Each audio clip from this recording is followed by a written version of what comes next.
کہ جی سائنس کسی چیز کی تصدیق نہیں کر رہی تو وہ ایگزسٹ ہی نہیں کرتی. نہ، سائنس اس کو کنکلوڈ کرتی ہے جب تصدیق نہ ہو اور پھر تردید بھی ہو جائے. پہلے یعنی پبلک میں مشہور تھا کہ کیچڑ میں خود بخود مینڈک پیدا ہو جاتے ہیں. تو تجربات کے ذریعے سائنس نے اس چیز کو نگیٹ کیا کہ یہ بات ایسے نہیں ہوتی ہے، بلکہ یہ انڈے موجود ہوتے ہیں، ان میں سے یہ بچے نکلتے ہیں جو ہمیں اس وقت نظر نہیں آ رہے ہوتے. اسی طریقے سے آپ نے شروع میں وہ تجربہ بھی پڑھا ہوگا کہ جار کے اندر اگر گلا سڑا گوشت ڈال دیا جائے تو اس میں خود بخود کیڑے پیدا ہو جاتے ہیں. پہلے لوگ یہی سمجھتے تھے، لیکن پھر پتہ چلا کہ نہیں، وہ لارواز پیدا ہوتے ہیں ان انڈوں کے ذریعے. تو آج سائنس نے اس کی تردید کر دی ہے کیونکہ نئی چیز کی تصدیق ہو چکی ہے. لہٰذا یہ جو ہمارے بعض موٹیویشنل سپیکرز اپنے بھول پن میں واقعہ معراج کو ثابت کرنے کے لیے آئنسٹائن کی تھیوری آف ریلیٹیوٹی سے سہارا لیتے ہیں، یہ اتنا بڑا ظلم کر رہے ہیں سائنس کے اوپر بھی اور مذہب کے اوپر بھی. اور بھائی اگر یہ چیز فزیکل فینومینا آف نیچر میں آتی ہو تو پھر یہ نبی اسلام کا معجزہ ہی نہیں رہے گا. موت کے بعد اگر جنت اور جہنم نہ ہو اور صرف کچھ بھی نہ ہو تو کیا ہوگا؟ جدید سائنسدانوں کی اکثریت کا ماننا ہے کہ موت کے بعد کچھ نہیں. سائنسدان تو اس لائن چڑھتے ہی نہیں، پتہ نہیں آپ کو کون سے جاہل سائنسدان ملے. سائنس کا تو ٹاپک ہی یہ نہیں ہے بھائی. سائنس کی جو بیسک ڈیفینیشن ہے وہ ہے the knowledge obtained through observations and experiments is known as science. مشاہدات اور تجربات سے حاصل کیا گیا علم سائنس کہلاتا ہے، جو فزیکل فینومینا آف نیچر کا علم ہے. تو بھائی جنت دوزخ اگرچہ فزیکل چیزیں ہیں لیکن اس فزیکل فینومینا آف نیچر کی وہ چیزیں نہیں ہیں، وہ آبزرو نہیں کی جا سکتی. فرشتے آبزرو نہیں ہو سکتے، عذاب قبر آبزرو نہیں ہو سکتا. یہ ذہن میں رکھیے گا، یہ ایمان بالغیب سے تعلق رکھنے والی چیز ہے. تو سائنٹسٹ کا اس سے لینا دینا نہیں. سائنٹسٹ صرف یہ کہتے ہیں کہ نہ ہم تصدیق کرتے ہیں نہ تردید کرتے ہیں، کیونکہ سائنس کا بنیادی اصول یہ ہے کہ تصدیق کرنے کے لیے بھی مشاہدہ اور تجربہ چاہیے اور تردید کرنے کے لیے بھی. یہ ذہن میں رکھیے گا. آپ صرف پہلا رخ لے کے چلتے ہیں کہ جی سائنس کسی چیز کی تصدیق نہیں کر رہی تو وہ ایگزسٹ ہی نہیں کرتی. نہ، سائنس اس کو کنکلوڈ کرتی ہے جب تصدیق نہ ہو اور پھر تردید بھی ہو جائے. جس طرح ہمیں کئی چیزوں کی تردید ہوگی. پہلے یعنی پبلک میں مشہور تھا کہ کیچڑ میں خود بخود مینڈک پیدا ہو جاتے ہیں. تو تجربات کے ذریعے سائنس نے اس چیز کو نگیٹ کیا کہ یہ بات ایسے نہیں ہوتی ہے، بلکہ یہ انڈے موجود ہوتے ہیں، ان میں سے یہ بچے نکلتے ہیں جو ہمیں اس وقت نظر نہیں آ رہے ہوتے. اسی طریقے سے آپ نے شروع میں اسکول لیول پہ وہ تجربہ بھی پڑھا ہوگا کہ جار کے اندر اگر گلا سڑا گوشت ڈال دیا جائے تو اس میں خود بخود کیڑے پیدا ہو جاتے ہیں. پہلے لوگ یہی سمجھتے تھے، لیکن پھر پتہ چلا کہ نہیں، وہ لارواز پیدا ہوتے ہیں ان انڈوں کے ذریعے. تو آج سائنس نے اس کی تردید کر دی ہے کیونکہ نئی چیز کی تصدیق ہو چکی. اسی طریقے سے پہلے زمانے میں لوگ سمجھتے تھے کہ جو یہ بیماریاں ہیں اس وقت تک نہیں ہوں گی جب تک کہ پانی میں فزیکلی کوئی بدبو یا اس کا کلر چینج نہ ہو. بعد میں جب جراثیم کا پتہ چلنا شروع ہوا تو انہوں نے کہا کہ پانی صاف ہونے کا مطلب یہ نہیں ہے کہ یہ بیماریوں کے اعتبار سے بھی صاف ہے. لاکھوں لوگ مرے ہیضے کی وجہ سے. جب جراثیم کا تعارف ہوا تو پتہ چل گیا. تو اس طرح سائنس صرف ان کوشچن سے ڈیل کرتی ہے جو فزیکل فینومینا آف نیچر سے تعلق رکھتے ہیں، اور ہمارا تو دعویٰ یہ ہے کہ یہ چیزیں فزیکل فینومینا کی ہے ہی نہیں ہے. اسی طریقے سے پیغمبروں کے جو معجزات ہیں وہ بھی فزیکل فینومینا آف نیچر میں آنے والے نہیں ہیں، تبھی تو وہ پیغمبر ہیں. اگر وہ ایسا کام کر کے دکھائیں جو سائنٹسٹ بھی کر سکتے ہوں، آج سے اگر 100 سال پہلے کا انسان پیدا ہو جائے تو آج کئی ایک کام جو آپ نارمل کر رہے ہیں، یہ سارے کے سارے وہ کام ہیں جو اس زمانے میں لوگ سوچ بھی نہیں سکتے تھے، لیکن وہ فزیکل فینومینا آف نیچر کی ترقی کی وجہ سے ہوا. یہ تو ہم نے خود دیکھا ہے اپنے بچپن میں. میری بڑی خواہش تھی، فلموں میں تو دکھایا جاتا ہے کہ جناب وہ پانی کے کٹورے میں جو ہے وہ کسی ایسے بندے سے گفتگو کر رہے ہیں جو دوسری جگہ بیٹھا ہوا ہے. ہم نے کبھی سوچا بھی تھا کہ جناب یہ ٹیکنالوجی آئے گی اور آلموسٹ فری آ جائے گی. اس سے بڑی بات ٹیکنالوجی کا آنا جتنی بڑی بات ہے نا، اس سے بڑی بات یہ ہے کہ فری آپ دنیا میں کہیں بیٹھے بات کر سکتے ہیں، ہزاروں کلومیٹر دور روزہ شریف دیکھ سکتے ہیں، خانہ کعبہ شریف دیکھ سکتے ہیں. تو یہ تو ہماری زندگی میں ہوا ہے نا. لیکن آج سے 100 سال پہلے کا انسان سوچ سکتا ہے لائف اس طرح کی چیزوں کا؟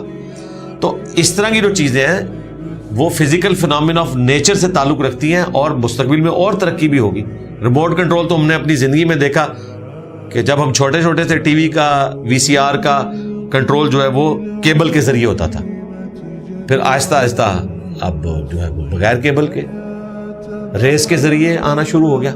تو اس سے بھی آگے چیزیں جانا شروع ہو جائیں گی. اب تو لوگوں کی دکانیں ہیں پاکستان میں, سی سی ٹی وی کیمرے لگے ہوئے ہیں, خود وہ امریکہ میں یورپ میں بیٹھے ہوئے ہیں اور اپنی دکانوں کو آبزرو کر رہے ہیں کہ ان کے یہاں پہ کام کرنے والے لوگ صحیح طریقے سے کام کر رہے ہیں یا نہیں کر رہے. کدھر ترقی کر چکی ہے سائنس. تو یہ ساری کی ساری چیزیں فزیکل فنامنا سے تعلق رکھتی ہیں. جنت, جہنم, عذاب قبر, فرشتے, وہ اس فزیکل ورلڈ کی چیز نہیں ہے, اس فزیکل ورلڈ کی. وہ جس ورلڈ سے تعلق رکھتی ہیں اس کی ڈائنامکس بالکل ڈیفرنٹ ہے. لہٰذا سائنس نے کبھی انکار نہیں کیا. یہ اپنے سوال کو آپ صحیح طریقے سے فریز کرتے, یقیناً سوال ہے چونکہ پبلک کے اندر مشہور ہے, لوگوں کو تو پتہ ہی نہیں ہے نا کہ ایمان بالغیب سے کون سی چیزیں تعلق رکھتی ہیں. فزیکل فنامنا آف نیچر جو ہے وہ سائنس نے ترقی ہمیں کروائی ہے اور مستقبل میں پتہ نہیں کتنی ترقی ہوگی. آج ہم موسم کا حال بھی بتا دیتے ہیں, یہ فزیکل فنامنا آف نیچر ہے. آج 7 جون 2026 ہے. 7 جون 2027 کو بارش ہوگی یا نہیں یہ سائنس نہیں بتا سکتی اور نہ بتا سکے گی, کیونکہ موسم تو وقت کے ساتھ ساتھ اب آپ دیکھ رہے ہیں بدلتے ہیں. لیکن آج سے 3 دن بعد 10 جون 2026 کو بارش ہوگی یا نہیں ہوگی یہ سائنس بتا سکتی ہے, اس لیے کہ وہ کیلکولیشن کر لیتے ہیں فلاں جگہ سے ہوائیں چل پڑی اس رفتار سے اور اتنے گھنٹوں میں یا اتنے دنوں میں فلاں جگہ تک پہنچیں گے. جس طرح ہم کہتے ہیں جی جیلم سے ہائیس آلموسٹ 2 گھنٹے میں پنڈی پہنچ جاتی ہے, اور میں یہاں ہائیس کے ڈرائیور کو کوئی چیز دوں اور کلاک ٹائم نوٹ کر لوں اس کے چلتے وقت, تو میں کہوں جی اتنے بجے وہاں پہنچ جائے گی, تو آپ یہ کہیں گے مجھے علم غیب ہے. یہ علم غیب نہیں ہے بھائی, یہ فزیکل نالج ہے. اسی طریقے سے ماں کے پیٹ میں کیا ہے یہ علم غیب نہیں ہے, یہ فزیکل نالج ہے, الٹرا ساؤنڈ کے ذریعے پتہ چل جاتا ہے. اسی طریقے سے زمین کی گہرائی میں پانی کس لیول کے اوپر ہے یہ فزیکل نالج ہے, یہ علم غیب سے تعلق نہیں رکھتا. لہذا جو قرآن میں ہے نا کہ کوئی نہیں جانتا کہ ماں کے پیٹ میں کیا ہے, اس سے مراد قطعاً لڑکا لڑکی یہ نہیں ہے, اس سے مراد ہے کہ وہ بدبخت ہے یا خوش بخت ہے. کیونکہ قرآن میں آیا وَالَّذِي خَلَقَكُمْ فَمِنْكُمْ كَافِرٌ وَمِنْكُمْ مُؤْمِنٌ, وہی اللہ ہے جو تمہیں پیدا کرتا ہے, تم میں کوئی کافر ہو جاتا ہے کوئی مومن ہو جاتا ہے. حالانکہ پیدا کرنے والا ایک ہے لیکن اس کے ماننے والے 2 ہو جاتے ہیں. ہونا تو چاہیے کہ پیدا کرنے والا ایک ہے تو اصولاً سارے اس کے ماننے والے ہوں. پھر بھی تو کوئی الٹرا ساؤنڈ آپ کو نہیں بتا سکتا کہ یہ جو بچہ پیدا ہونے والا ہے یہ کتنا بڑا مشرک ہوگا یا کتنا بڑا موحد ہوگا. یہ آج تک ویلڈ ہے. یہ تو مولویوں نے ترجمے میں لڑکا یا لڑکی لکھ کے تو مصیبت ڈال دی نا ہماری جان کو, ورنہ اس طرح کی کوئی بات نہیں تھی. تو فزیکل فنامنا آف نیچر سے جو چیزیں تعلق رکھتی ہیں سائنس بس وہاں تک جاتی ہے. جہاں فزیکل فنامنا آف نیچر ختم ہوتا ہے وہاں سائنس کا کوئی لینا دینا نہیں. البتہ سائنس کی مجبوری ہے, وہ تو ہمیں کہے گی کہ جی آپ یہ دعویٰ کرتے ہیں کہ عیسیٰ ابن مریم مردوں کو زندہ کرتے تھے, تو وہ کہتے ہیں ہمارے ایکسپیرینس میں نہیں ہے اور یہ امپاسبل ہے. بالکل ٹھیک کہتے ہیں وہ, اور ان کو یہی کہنا چاہیے, تبھی تو عیسیٰ ابن مریم پیغمبر بنیں گے اللہ کے. اگر وہ کہیں گے پاسبل ہے تو پھر عیسیٰ ابن مریم میں اور ایک سائنٹسٹ میں فرق ختم ہو جائے گا. یہ آپ ذہن میں رکھیں. لہٰذا یہ جو ہمارے بعض موٹیویشنل سپیکرز اپنے بھول پن میں واقعہ معراج کو ثابت کرنے کے لیے آئنسٹائن کی تھیوری آف ریلیٹیوٹی سے سہارا لیتے ہیں, یہ اتنا بڑا ظلم کر رہے ہیں سائنس کے اوپر بھی اور مذہب کے اوپر بھی. اور بھائی اگر یہ چیز فزیکل فنامنا آف نیچر میں آتی ہو تو پھر یہ نبی اسلام کا معجزہ ہی نہیں رہے گا. نبی اسلام کا معجزہ یہی ہے کہ آپ علیہ السلام نے فزیکل فنامنا آف نیچر کو توڑا اور 7 آسمان کراس کر کے سدرۃ المنتہا تک پہنچ گئے, بغیر کسی خلائی لباس کے, بغیر کسی خلائی شٹل کے. اور جہاں تک تھیوری آف ریلیٹیوٹی کا تعلق ہے اس کا تو معاملہ ہی بالکل ڈفرینٹ ہے, اس کا اس معاملے سے کوئی لینا دینا ہی نہیں ہے. لہٰذا یہ جو آپ اسلام کے ساتھ ظلم کرتے ہیں اور اپنی طرف سے نیکی کرنے کی کوشش کر رہے ہوتے ہیں اسلام اور سائنس کو مکس کر کے, یہ بالکل غلط کرتے ہیں. سائنس کی ڈومین بالکل الگ ہے. سائنس سے متعلقہ چیزیں ہم سائنس سے ہی پوچھیں گے, اور ہمیں اسلام نے بھی یہی کہا ہے فَاسْأَلُوا أَهْلَ الذِّكْرِ إِن كُنتُمْ لَا تَعْلَمُونَ. ہاں آپ نے پاکی پلیدی کے مسائل پوچھنے ہیں, نکاح طلاق کے مسائل پوچھنے ہیں, وہ سائنٹسٹ نہیں آپ کو بتائے گا. وہ آپ کو ایسا بندہ بتائے گا جس کے پاس دین کا علم ہے، خواہ وہ سائنٹسٹ ہے، خواہ وہ وکیل ہے، خواہ وہ عالم دین ہے، خواہ وہ جج ہے، خواہ وہ ڈاکٹر ہے، خواہ وہ انجینئر ہے، خواہ وہ مفتی ہے. کیونکہ علم دین ہر بندے کی ضرورت ہے، سائنس ہر بندے کی ضرورت نہیں ہے. اس لیے علم دین کے لیے ڈگری کی مثال دینا یہ بالکل غلط ہے.